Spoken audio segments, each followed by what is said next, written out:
Coach, before we get to questions from members of the media, could you give us your thoughts on last week's game against Arkansas Pine Bluff and the upcoming game against SMU? Well, just excited to get a win, get in the win column since we didn't get the first one done. But and it was great to play at home. Had a great crowd. I thought just a beautiful night to play in our home stadium.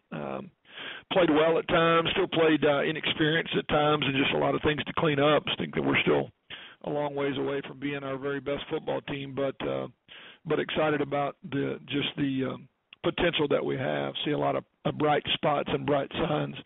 Now it's just about getting there, and we present ourselves with a huge challenge in the process of that by going to SMU. Got to play at their place. They're playing really, really well. I thought they played extremely well, especially early against TCU, and then 2 blowout wins, week 1 and 2 against North Texas and Stephen F. So,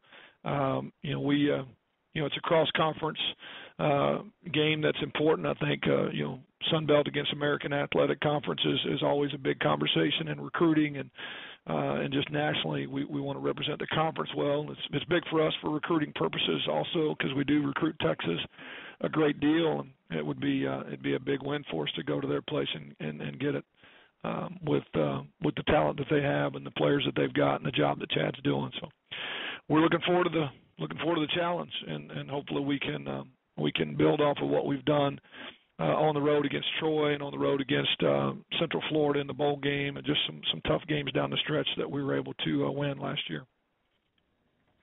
Thanks, Coach. First question's from Matt Roberson with the Jonesboro Sun. Good morning, Coach. How are you? I'm good, Matthew. What you got? First, just how familiar are you with Coach Morris? I guess from your time in the ACC. I don't think you guys ever faced each other, but do y'all have a history together? We really don't. I mean, I've got a tremendous amount of respect for him, and we've met and have shared a couple conversations. But honestly, our paths just haven't crossed very much because of they were in the other side of the league. We were in the Coastal, they were in the Atlantic, and we didn't play each other while I was there, and then we haven't played each other here yet. So now his offensive coordinator played for me at Middle Tennessee, and I know several of his staff members that are really good friends of mine. And like I said, we've met and have tremendous respect for each other, but have not had much of a history other than that. Now, as far as his offensive philosophy and your offensive philosophy, are there some similarities or are there some pretty differences? Well, I think there's both. We both like tempo and spread football in the sense that it looks the same in some areas there. I think we kind of come from different backgrounds and trees. I think he's a little bit more from the Gus Malzahn kind of side of things, and I'm a little bit more from, I would say, the, Mike Leach, Art Browse, Larry Fedora kind of things. But they all have similar. Their spread, their tempo, quarterbacks involved in the run game and decision making. So in that way, they're similar. The differences are kind of subtle. They're not tremendously big differences. And just lastly, just what's your biggest concern with SMU's offense going into this? What's the biggest matchup issue, I guess? Well, they got one of the best wideouts in the country, in Cortland Sutton, and then Quinn and Prochet. I'm not sure how he says his name, but they've got 3 really good weapons, and you can't just lock in on one. But Sutton is by far the most talented wideout we will have seen this year, and potentially the best wideout we'll see all year, and probably a first or second round type of draft pick with size and speed. And if it was just him, it'd be one thing, but when you got him and 2 other really, really high-level guys and the other 2, a quarterback that can move the chains with his feet, good quality backs, and then you see all that with tempo, and I just think Chad does a great job of getting matchups and creating possibilities for explosive plays. He's one of the best in the country at doing that. That's why they won games at Clemson, and he's been successful where he's been. And so you got to defend it all, but you got to know where the playmakers are too, and they've got one of the best there is. All right. Thank you, Coach. Sure. Thank you, Matt. We'll go to our next questions from Luke Matheson with RedWolfReport.com. Hey, Coach. How you doing? Good. I know there's a couple of guys that got a few dings Saturday night. I know Dijon Pascal was one of them. I was wondering if you had an update on them, if there's maybe anybody that didn't get to play Saturday night you're expecting to come back this week. Well, we expect D-Liner to be full speed tomorrow. He looked good last night, and we probably could have played him but held him on Saturday. I think it was the right decision, and we'll need him desperately this week and moving forward into conference play. Dijon's going to be day-to-day. I think if we played today, he wouldn't be ready, but by Saturday there's a chance, probably a better than average chance that he'll be ready.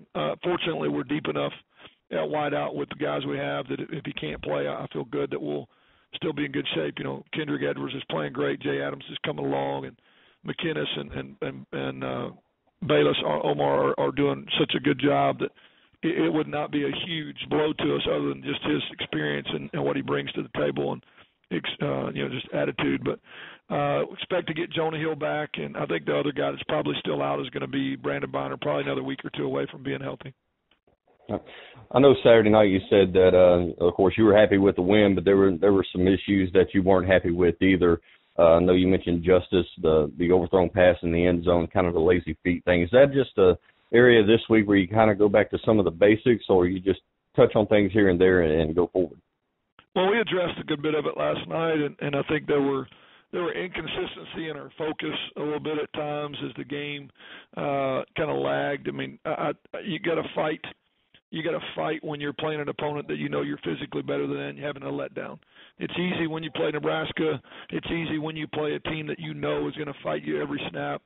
I think the sign of immaturity and inexperience was, you were on the field with a team that you knew physically you were better than, and we had some places where we had some relaxed attitudes and some relaxed focus, and we got to fight that. We're just not good enough to be that team that does that.